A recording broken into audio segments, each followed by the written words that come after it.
Ya quedó. Listo. André, ¿me escuchas? Sí, ahí yo te escucho. ¿Ustedes Listo. me escuchan ahí? Bueno, entonces nada, después de arreglar aquí estos problemillas técnicos, pues bueno, bienvenidos entonces a una nueva sesión del Club de la IA. Nos acompaña el profesor Camilo Posada, profesor de la Facultad de Derecho, investigador, eh, con muchos años también aquí en la universidad. Entonces, no sé, André, ¿algo más que añadir? Bueno, solamente para complementar un poquito de pronto la biografía del profe que nos acompaña.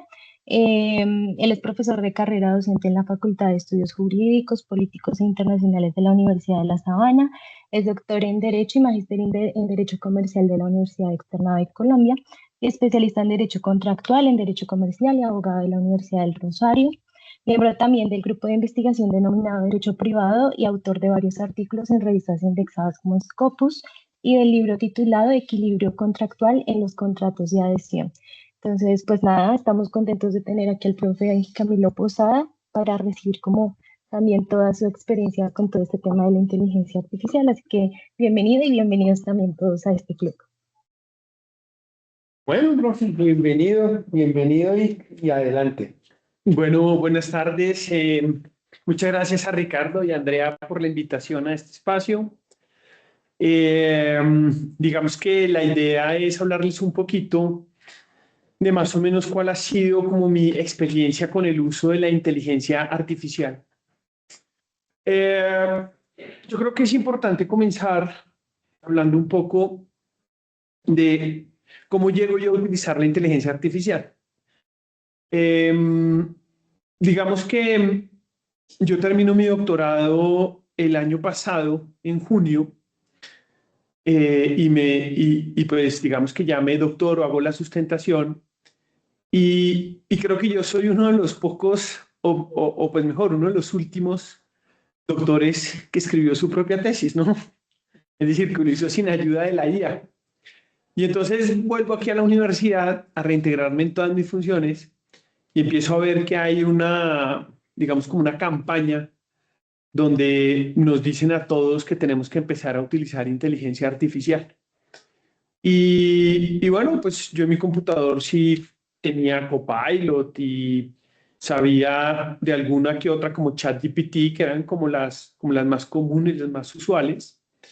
Pero realmente no las utilizaba más que como un diccionario, es la verdad. O sea, cuando empecé a utilizarlas, solamente las utilizaba como para preguntarles cosas y cuando me respondían, pues bueno, pues me parecía como muy novedoso que le pudiera a uno explicar tantas cosas.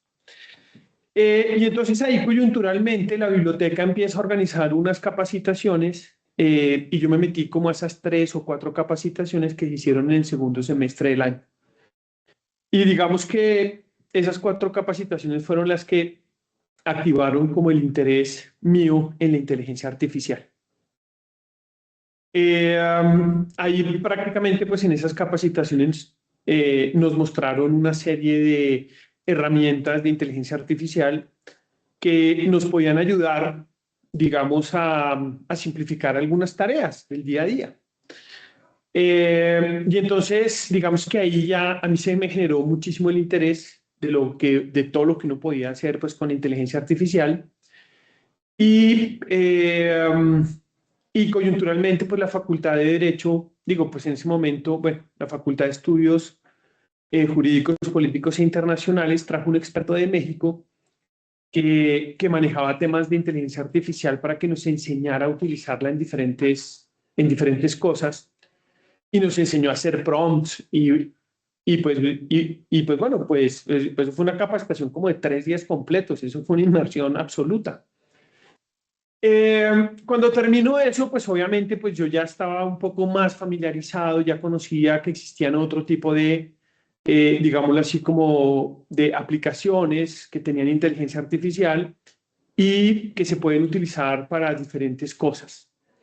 Entonces, como finalizando el año, por allá en noviembre, bueno, y digamos que yo, pues esas herramientas las he venido aplicando pues en las labores mías del día a día. En esas labores mías del día a día, yo más o menos vengo a hablarles un poquito de cómo utilizo yo la inteligencia artificial en algunas labores administrativas que me han sido encargadas, un poco en mis actividades académicas como profesor y finalmente hablarles un poco de cómo ha sido mi experiencia en la investigación.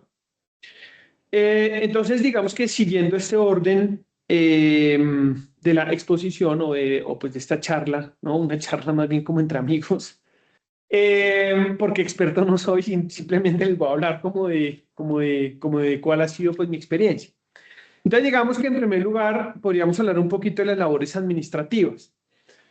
A mí en el mes de noviembre, no, como en septiembre, en la facultad me dicen, oiga, necesitamos crear un nuevo programa de especialización y pues sabemos que usted es un conocedor y un apasionado del derecho societario, entonces, ¿por qué no crea una especialización en derecho societario?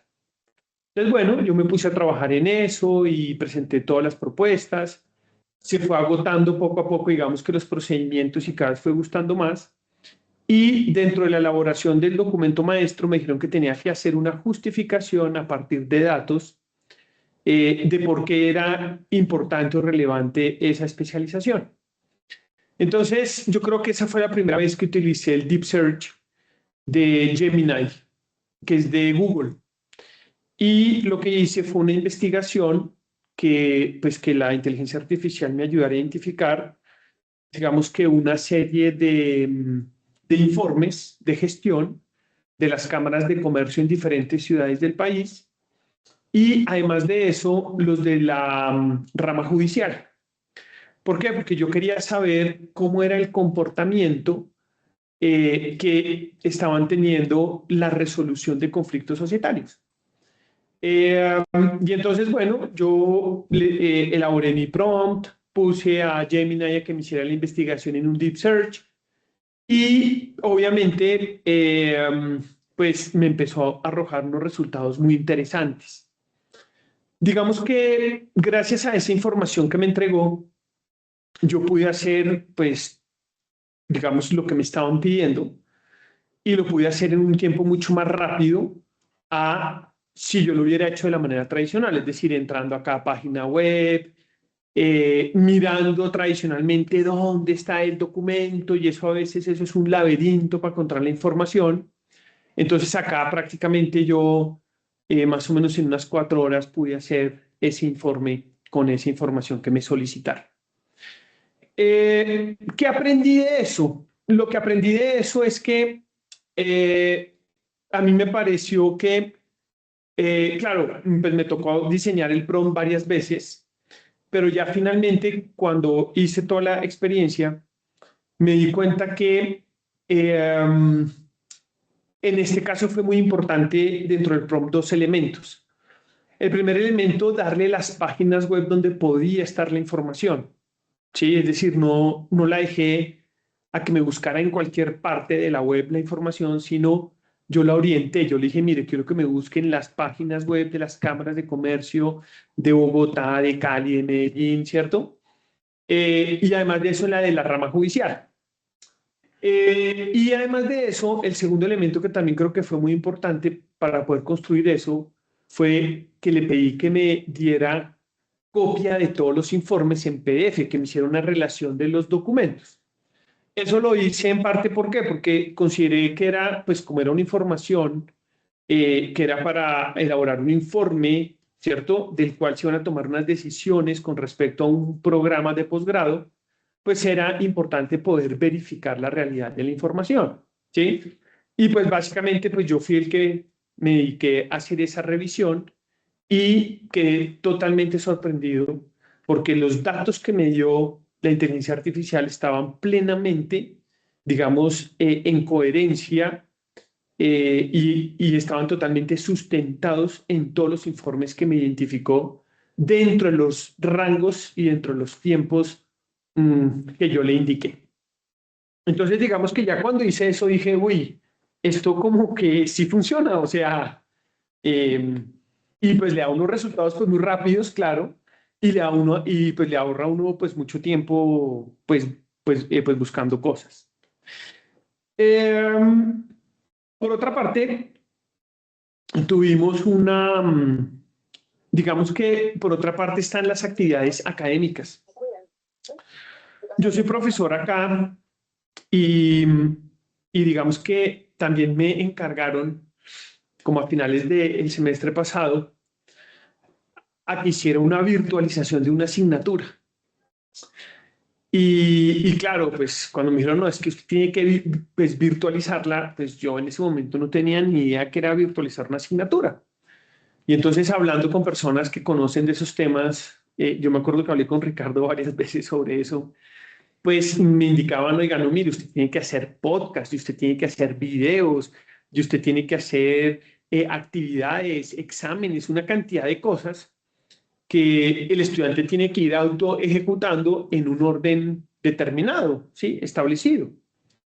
Entonces, en alguna de las charlas, yo me acuerdo que Andrea Bojacá, acá en la biblioteca, nos habló de una inteligencia artificial de Google que se llama el Notebook LM, y esa aplicación en ese momento permitía hacer podcast, permitía hacer videos, permitía hacer mapas conceptuales y algunas cosas así. Obviamente a partir de las fuentes que uno le sube. Entonces, pues yo dije, bueno, pues yo conozco esa herramienta, pues la vamos a utilizar para hacer esa virtualización. Y entonces, pues arranqué pues con el proyecto. Evidentemente a uno normalmente le dan como un esquema de cómo tiene que redactar uno el documento y que tiene que ir poniendo cosas. Y pues claro, la parte que uno iba redactando, pues eso lo redacté yo, pero todas las actividades que iban dentro, reforzando, digamos que toda esa parte escrita, todo eso lo hice a través de Notebook LM. Entonces, por ejemplo, tuve que crear varios podcasts. ¿Cómo fue la experiencia creando esos podcasts? Yo, por ejemplo, hice varias pruebas y en algunos casos, por ejemplo, yo ponía a la inteligencia artificial a que me buscara sobre pues, literatura, sobre un tema en concreto, y la ponía a hacer el podcast sobre ese tema en concreto. Y digamos que para mí no era muy satisfactorio el podcast. ¿Por qué? Porque a veces la inteligencia artificial se ponía a alucinar cosas y decía cosas que no eran, y entonces pues eso le restaba un poquito de calidad al podcast.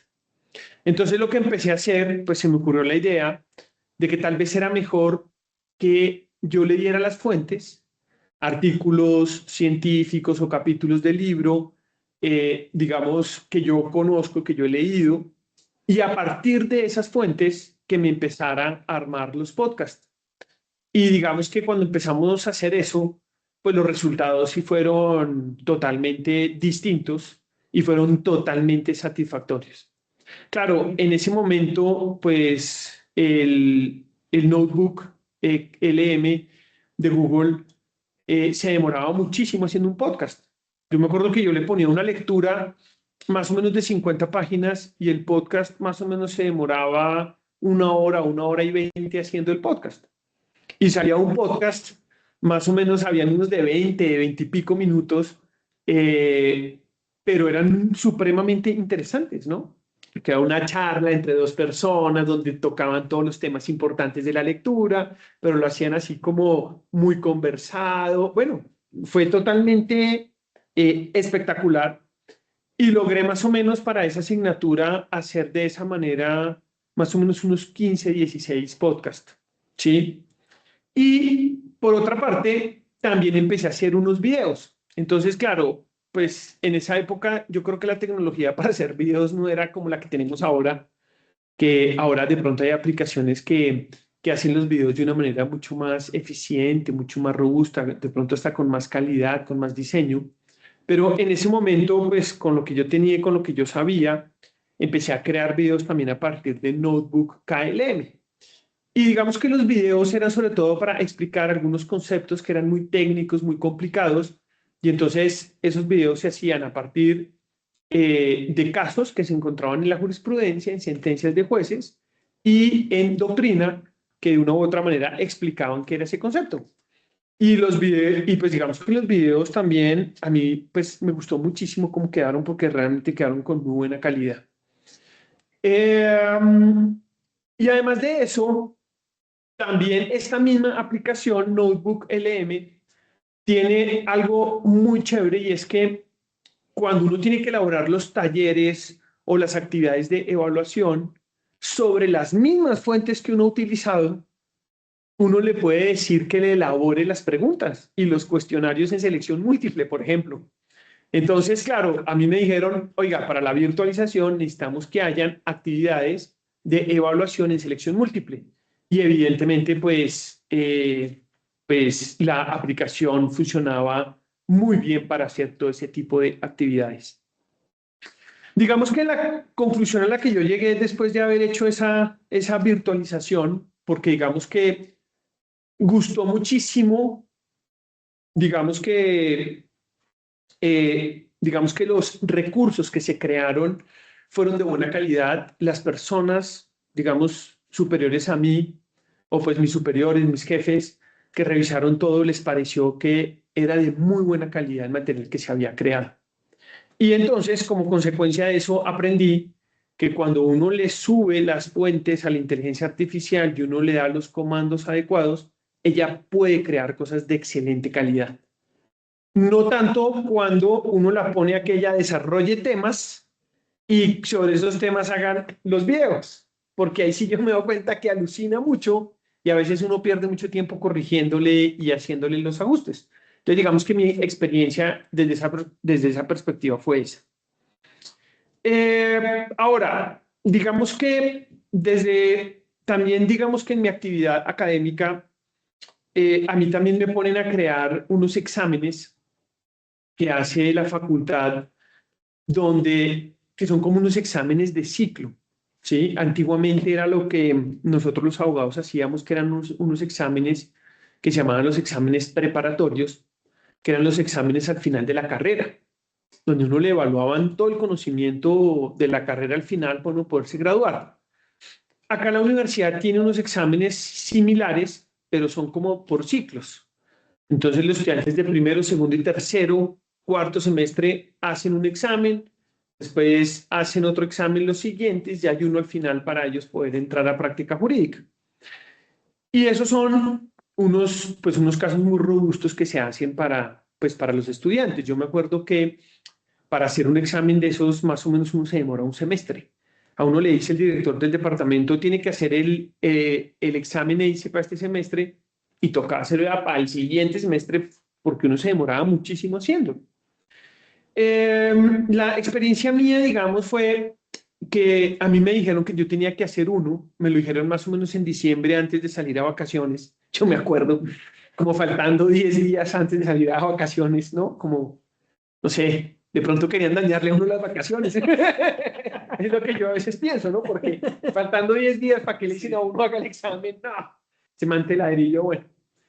Y entonces yo me acuerdo que ese día yo dije, no, pues yo ya estoy haciendo virtualizaciones con la guía, pues voy a empezar a usarlo para hacer casos.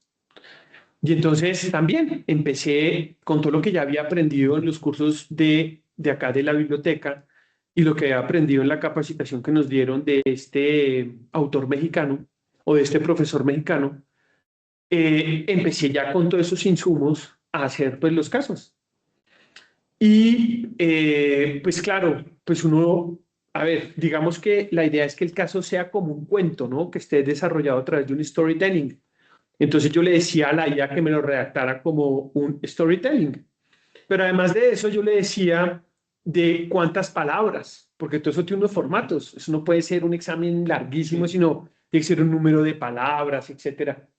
Y a mí se me ocurrió, digamos que para mejorar un poquito más el prompt, las problemáticas que tenía que tratar el caso.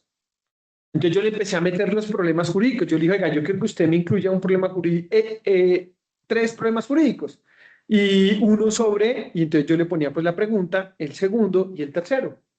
Y entonces la IA empezaba a crear los casos y digo, pues el caso, y entonces pues la IA pues contaba pues su cuento, ella se inventaba todo un cuento, donde en ciertos párrafos uno podía evidenciar, digamos que no de una manera evidente, sino como de una manera implícita, las problemáticas que yo le había planteado.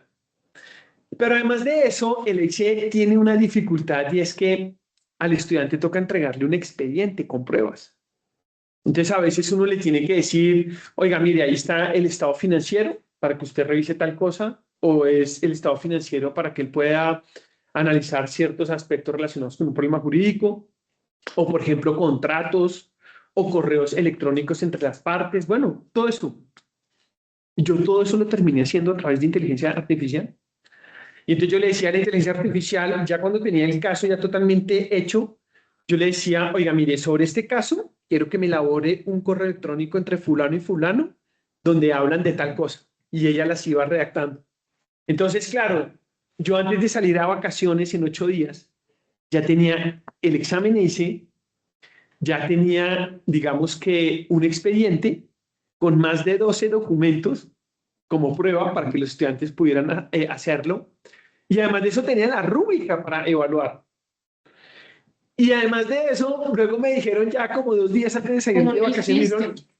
Pero entonces, digamos que me dijeron a última hora también, 2 días antes de salir de vacaciones, me dijeron, oiga, y tiene que hacer una guía para los profesores, porque hay profesores que, por ejemplo, van a evaluar ese examen, pero no son expertos, entonces tienen que tener una guía.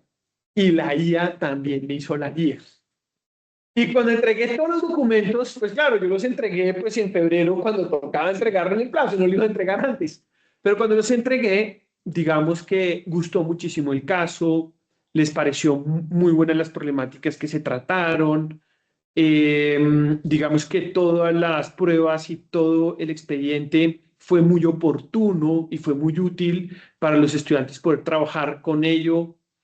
Y digamos que para los profesores, porque también oí comentarios de algunos profesores, dijeron que la guía había sido muy útil para poder direccionar la evaluación del caso. Entonces, digamos que un ejercicio o una labor que uno podía hacer prácticamente en un semestre y que normalmente se hacía entre varios profesores porque había que trabajarlo en equipo, con la IA uno lo pude, o sea, yo lo pude hacer en menos de 10 días con una calidad muy buena, una muy buena calidad. Y entonces hoy en día siempre que me dicen, oiga, haga una, dice, pues yo ya tengo mis prompts, ya con la experiencia yo ya sé dónde tengo que hacer más énfasis y todo, para que los casos me salgan un poco más rápidos a como me salieron en ese momento, porque en ese momento yo tenía que hacer pues muchas pruebas mientras que iba armando mi prompt, ¿no? Entonces digamos que ese fue otro, digamos como otra experiencia que tuve con eso. Y digamos que ya en el día a día de mi labor como profesor, pues digamos que yo a mis estudiantes normalmente, a ver, yo antes les hacía unos casos cortos, como unas problemáticas de no más de 100 palabras, 150 palabras, un parrafito. Y normalmente yo a mis estudiantes lo que hago con esos casos es que yo les hacía, o sea, yo se los hacía como quizzes y ellos tienen que responder más o menos en unas 100 palabras también. ¿Yo qué busco con esos exámenes? Yo busco con esos exámenes poner a los estudiantes en unas problemáticas muy puntuales, digamos, donde pueden haber conflictos de normas, y lo que busco es que el estudiante pueda utilizar la ley para aplicar la ley, que es la labor que hace uno como abogado, ¿no? Acostumbrarse uno a leer las normas y hacer la aplicación al caso. Y lo hago de esa manera. Para mí hacer esos casos antes era muy dispendioso. ¿Por qué? Porque yo tenía que partir de casos de la vida real, entonces tenía que leer mucha jurisprudencia, o sea, sentencias de los jueces, y a partir de ahí extractar las problemáticas para poder montar los casos. Entonces gastaba muchísimo tiempo en eso. Y digamos que a partir del semestre pasado ya he venido diciéndole a la IA que me haga eso. Que yo le subo las sentencias y le digo, extrácteme las problemáticas y dependiendo de si queda bien extractada o no, yo le hago algún ajuste, algún retoque y voy creando de esa manera los casos con los estudiantes. Entonces, digamos que eso es muy bueno. ¿Por qué? Porque antes, digamos que el problema que yo tenía era que como yo me demoraba tanto haciéndolo, a veces los estudiantes se prestaban los exámenes y tenían pues toda una casoteca con todas mis correcciones y se estudiaban eran los casos. En cambio, ahora con la IA tengo la posibilidad de hacer más casos nuevos y digamos que repetir casos pues se reducen notablemente. Entonces ya al estudiante no le sirve tener la casoteca, digámoslo así. ¿Sí? Eh, y digamos que ya este semestre pues me fui un poquito más allá y digamos que estoy haciendo un experimento en una de mis clases, porque yo dicto 3 asignaturas, pero en una de esas asignaturas lo que estoy haciendo es que estoy creando casos un poco más complejos sobre los temas de clase, con el propósito de que el estudiante aplique los conceptos que hemos estudiado en clase y que apliquen la ley para resolverla. Pero lo que yo hago es que en esos ejercicios les digo que lo hagan a través de la inteligencia artificial. Entonces, normalmente les doy el caso y les digo, miren, entren a una inteligencia artificial, pues la que ustedes quieran, eh, identifiquen cuál es la problemática y sobre esa problemática díganle a la inteligencia artificial que les dé 3 alternativas de solución. Y sobre esas 3 alternativas de solución, los estudiantes tienen que hacer un análisis sobre cuál es la mejor de esas 3 alternativas. Entonces, claro, ellos me tienen que entregar un documento donde aparece cuál es la IA que utilizaron, cuál fue el prompt que utilizaron, cuáles fueron las 3 soluciones que le dio la IA y el análisis de ellos, que es lo que yo termino evaluando. ¿Cuál ha sido mi experiencia ahí, en ese aspecto?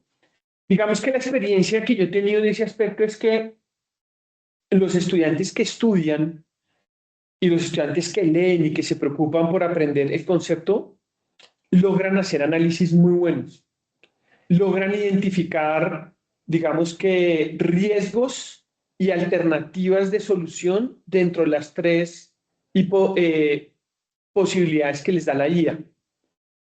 En cambio, los que no estudian y los que no revisan los conceptos y los que no se preparan antes de la prueba, terminan prácticamente transcribiendo lo que les dice la IA. ¿Sí? Es decir, ellos, digamos que hacen análisis muy superficiales, no tienen elementos para analizar, incluso en muchos casos ni siquiera identifican las problemáticas. Y creo que eso puede ser un problema, ¿cierto? Que tal vez nosotros, por nuestra misma generación, de pronto no, pues no caemos en eso, porque nosotros ya tenemos como una formación. Entonces vemos la inteligencia artificial un poco más crítico, como con más crítica, y podemos, digamos que potenciar muchas pues de los usos. Pero lo que me está preocupando es eso, ¿no? Que los estudiantes ven como la inteligencia artificial como un instrumento que de pronto les facilita pues las cosas y ellos no tienen de pronto, o sea, ellos no ven como la necesidad de que tengan que estudiar o prepararse porque la IA les hace todo. Y creo que es ahí donde tenemos que poner mayor atención porque, como yo les digo a mis estudiantes, si ustedes van a hacer eso, ustedes son los primeros que van a ser sustituidos por la IA. Literalmente. Sí. En cambio, el que utiliza la IA como con poder crítico, porque tiene conceptos en la cabeza, tiene conocimiento, sí va a poder utilizar la IA como una herramienta que lo va a potenciar y lo va a hacer más competitivo en el ejercicio de su profesión. Y yo creo que ese es el punto ahí, digamos, como más importante. ¿Por qué? Porque nosotros hoy en día no podemos tomar posturas radicales de decir que es que la IA es mala, que no sé qué, no, porque eso ya entró y eso no va a salir, sino que tenemos que es adaptarla para darle la mejor funcionalidad dentro de nuestras labores diarias, ya sean administrativas o profesionales o pues docentes, de acuerdo al rol que tengamos cada uno de nosotros. Bien, y digamos que finalmente tenemos el tema de la investigación. Bueno, digamos que yo para el tema de la elaboración de casos también utilizo Gemini. Sí, utilizo Gemini Pro. Yo realmente traté pues, de probar varias. Probé Perplexity, probé Cloud, también probé ChatGPT y Gemini. Y de los 4, el que más me gustó realmente fue Gemini Pro. O sea, para lo que yo hago, ¿sí? Es decir, alucina muy poco, los datos que a uno le entrega son reales, no se inventa normas jurídicas, no se inventa cosas raras, sino digamos que me da más seguridad, pero es la experiencia que yo he tenido desde mi área de conocimiento. ¿Listo?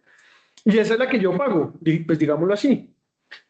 Bueno, ahora, cuando hablamos de los temas de investigación, que sería como la tercera forma en la que yo utilizo la inteligencia artificial, digamos que utilizo una aplicación, una inteligencia artificial que se llama Size Space. Size Space, esa sí la llevo utilizando más, esa sí la llevo utilizando por lo menos hace un poco más de un año. Y esa Size Space, digamos que es una inteligencia artificial que fue creada por unos profesores americanos. Si no estoy mal, de Stanford y de Columbia, NYU, digamos, profesores de esas universidades top. Ellos lo que hicieron básicamente fue crear una inteligencia artificial donde pusieron como a disponibilidad del público más de 280 millones de artículos científicos relacionados con las distintas áreas del conocimiento. Lo importante es que casi todos esos artículos que están ahí subidos son de revistas, digámoslo, top, ¿cierto? De las mejores revistas del mundo y están en diferentes idiomas. Digamos que esta aplicación de Science Space para mí ha sido muy útil, pues por varias cosas. Lo primero porque, como todos ustedes saben, o por lo menos los quienes sean profesores e investigadores, saben que uno se demora mucho a veces con el estado del arte y pues investigando las fuentes que uno va a utilizar para resolver el problema que uno se está planteando. Y digamos que desde esa perspectiva, Size Space le resuelve a uno muchos problemas. ¿Por qué? Porque cuando uno ya tiene el problema, la pregunta ya definida, uno se la pone a Size Space en cualquier idioma. Puede ser español, inglés, italiano, francés, el que usted quiera. Y lo que hace Size Space es que busca, ¿sí? Y saca los artículos relacionados con esa problemática que usted está planteando. Pero además de eso, Science Space le ayuda a construir a usted una hipótesis sobre esa pregunta que usted planteó. Y casi que todos los artículos que le saca Science Space, casi que todos aparecen ahí en PDF. Tal vez los únicos que no aparecen son los capítulos del libro, de pronto de Cambridge, o los capítulos de libros de Oxford y ese tipo de cosas. Pero igual, de todas maneras, uno queda con la referencia bibliográfica para poder utilizar los servicios que tiene la biblioteca donde uno le ayudan a conseguir esos materiales. Y así, pues yo conseguí muchos materiales para mi tesis doctoral y también pues para mis trabajos de investigación, o sea que el servicio funciona muy bien. Y los que uno puede descargar a través de Science Space, pues uno los va descargando y están en cualquier idioma. Pero digamos que, bueno, y entonces digamos que de esa manera uno resuelve un poquito y digamos de una manera muy, muy ágil, muy eficiente el tema de los estados del arte, porque le da a uno pues la bibliografía relevante en este momento sobre el tema o relacionada con el tema e incluso le da a uno la posibilidad de descargarlos, que eso es una ventaja enorme. Bueno, pero digamos que además de eso, esta aplicación también le permite a uno hacer resúmenes, ¿sí? Resúmenes sobre esas lecturas. Y además de eso, también le permite a uno extractar información relevante de esos artículos. Y eso uno lo puede hacer a través del chat. Entonces, digamos que a través del chat uno le puede ir haciendo preguntas sobre cada uno de los papers que le va arrojando y ella le va respondiendo a uno e incluso le puede decir a uno en qué página está lo que le está diciendo a uno. Y entonces uno de esa manera puede verificar la veracidad de lo que le está diciendo la IA. Y entonces se vuelve una herramienta muy interesante para para los temas de investigación, ¿sí? Yo sé que todavía me falta aprender muchísimas cosas. Yo todavía tengo una inseguridad, por ejemplo, con el tema de que me redacte los artículos. Yo todavía eso no lo he podido soltar. Yo todavía sigo redactando mis artículos. Pero bueno, pero ya llegará el momento, ¿cierto? En que de pronto la IA le pueda ayudar a uno a redactarlos, tal vez en otro idioma o cosas de ese estilo que he visto que hacen mis colegas. Yo tengo colegas, por ejemplo, que no hablan inglés y la IA les redacta los artículos en inglés, por ejemplo, y se los redacta con el mismo estilo de redacción que ellos tienen y todo. O sea, no es... O sea, es decir, yo creo que los límites de la inteligencia artificial son nuestra misma creatividad. Si nosotros somos muy creativos, pues los límites y los horizontes se expanden muchísimo. Si no somos muy creativos, entonces se reducen, se reducen. Sí. Entonces, sí, más o menos esa es como la experiencia que yo he tenido desde mis 3 roles diferentes con inteligencia artificial. Súper, profe. Bueno, no sé si hay preguntas hasta acá. ¿Qué les parece? Profe Manuel. Mil gracias, profe Camilo. Mil gracias, Ricardo.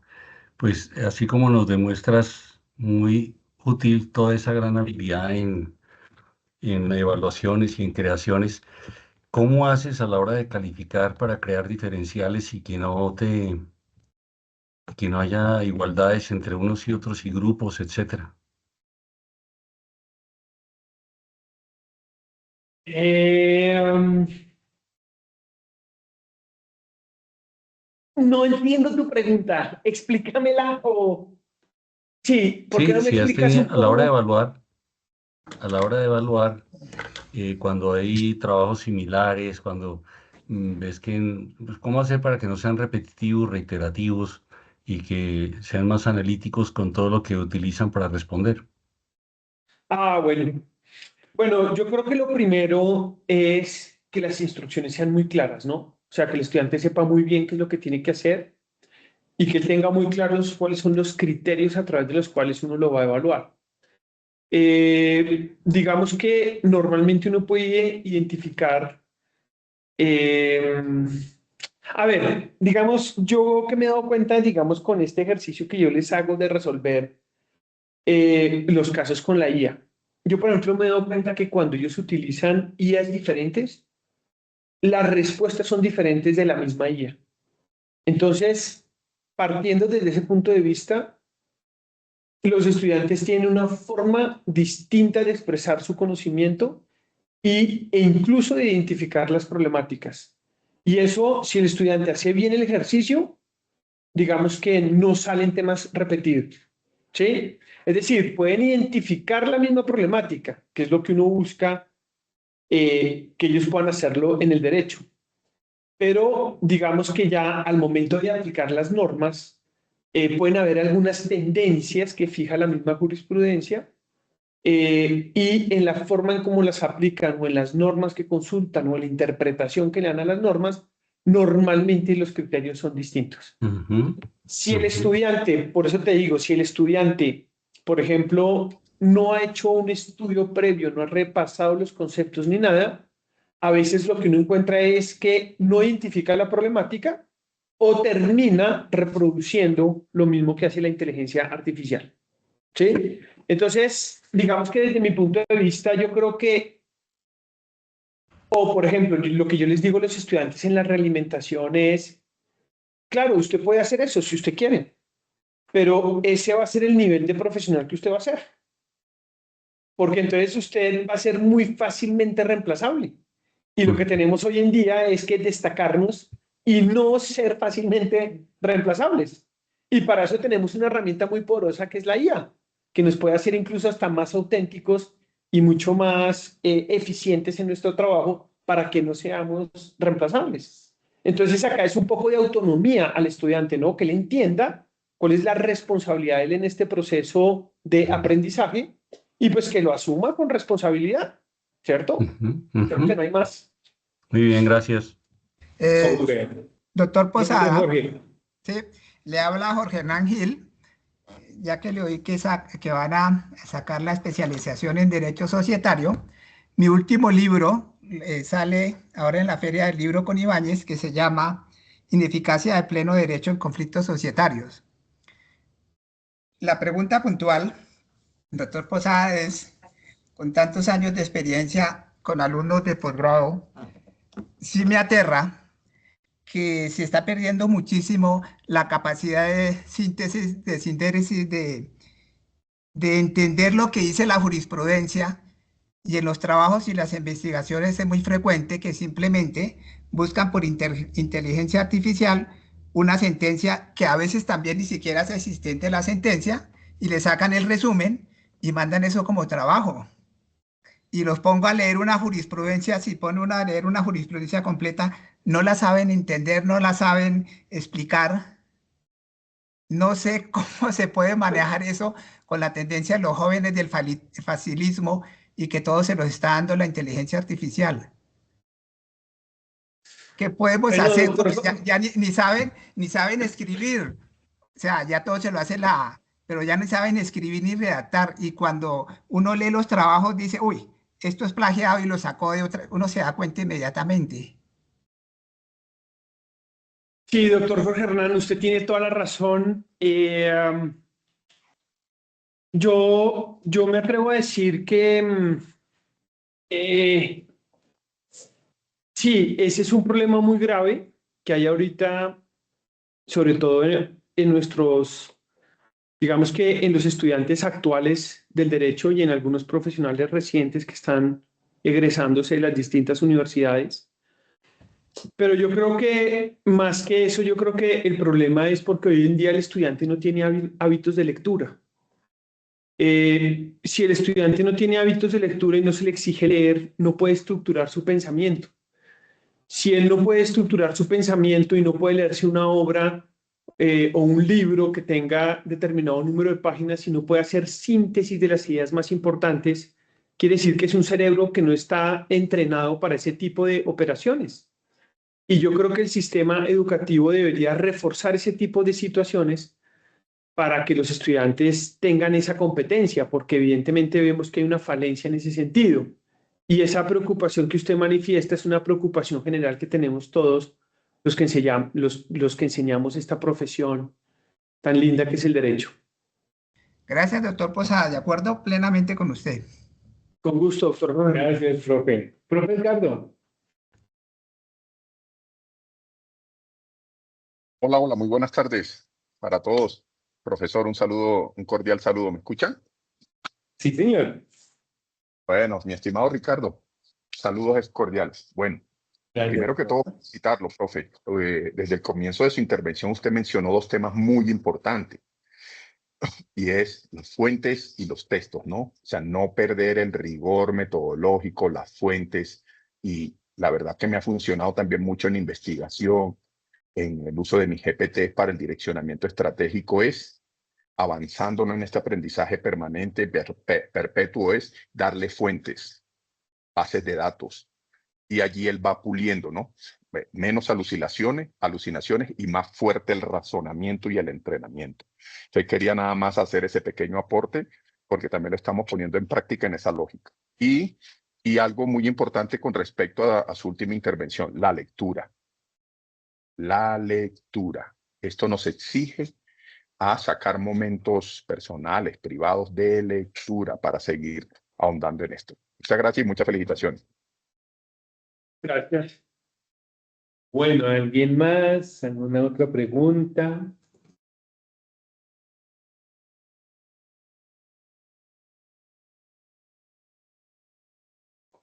¿Comentarios, sospechas, sugerencias? ¿Algo más que añadir, André?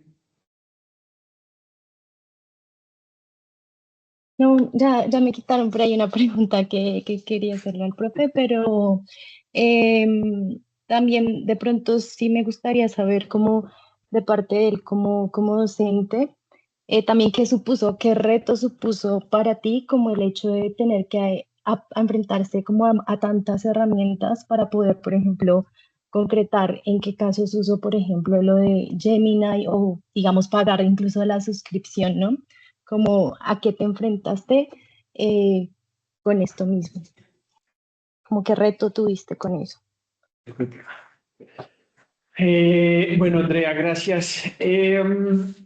Digamos que, no, digamos que yo creo que para uno afrontar el tema de la inteligencia artificial, uno tiene que ser aventado, creo yo.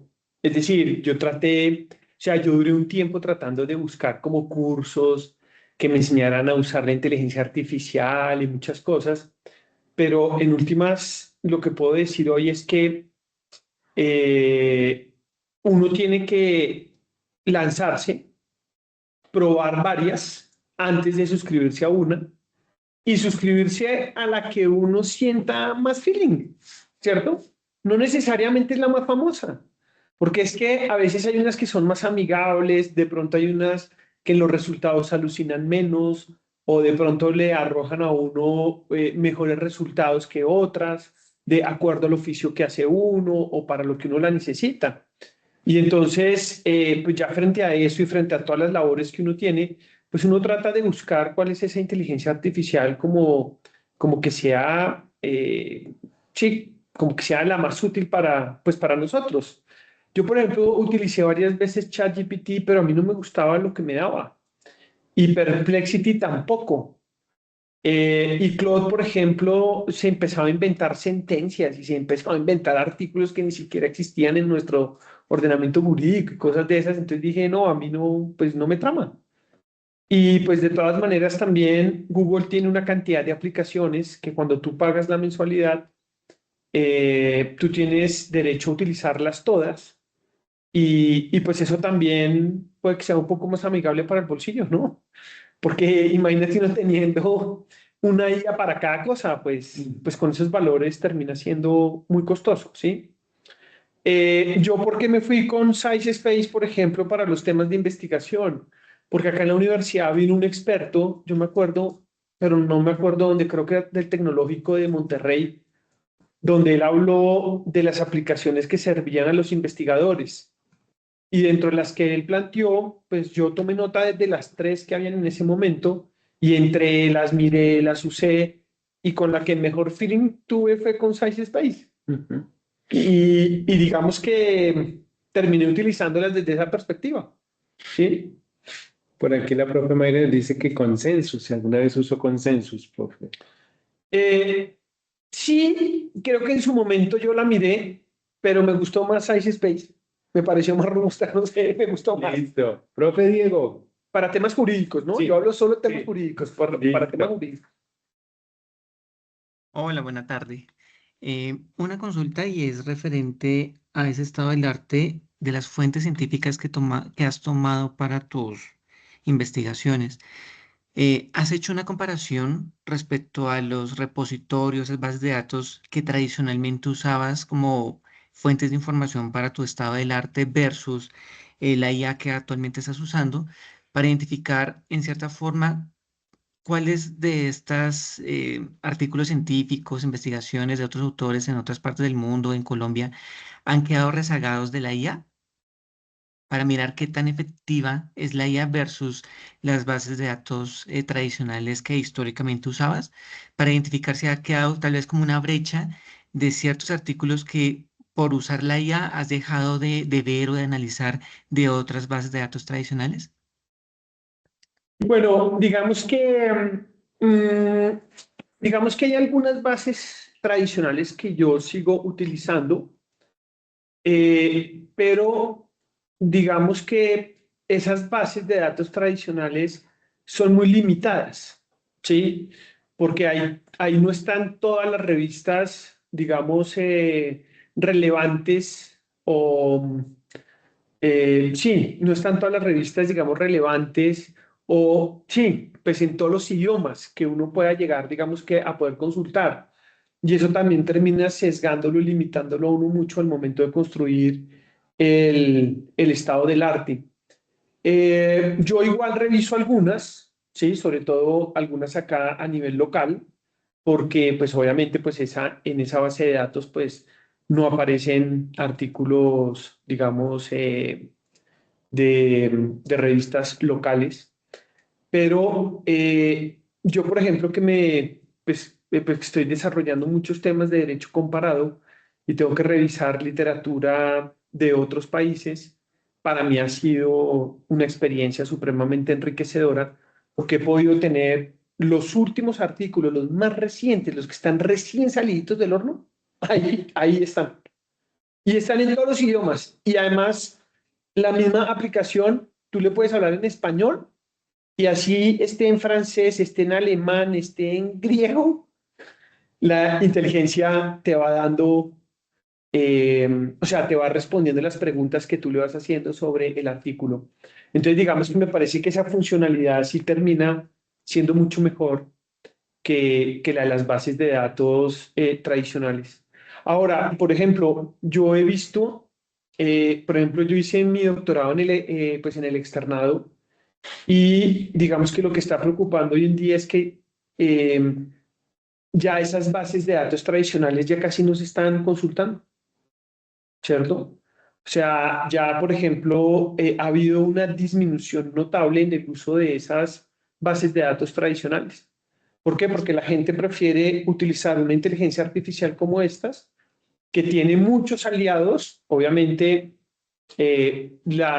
pues todas las universidades con todas sus revistas se vuelven aliados de esas inteligencias y tú puedes utilizar de mejor manera la información que se encuentra allí. Perfecto. Bueno, no sé, ¿alguien tenga algo más que agregar? No, pues listo. Entonces, agradecerle al profesor Camilo la presencia, este espacio, ese compartir de su conocimiento y entonces muy invitados a todos para la siguiente charla en el Club de la IA, la siguiente sesión. Por favor, súper pendientes ahí en Viva Engage del Club de la IA. Ahí vamos a estar colocando entonces la invitación y nada, muchísimas gracias de verdad a todos por su asistencia y que tengan buena tarde. Muchas gracias a todos y feliz tarde. Que estén bien.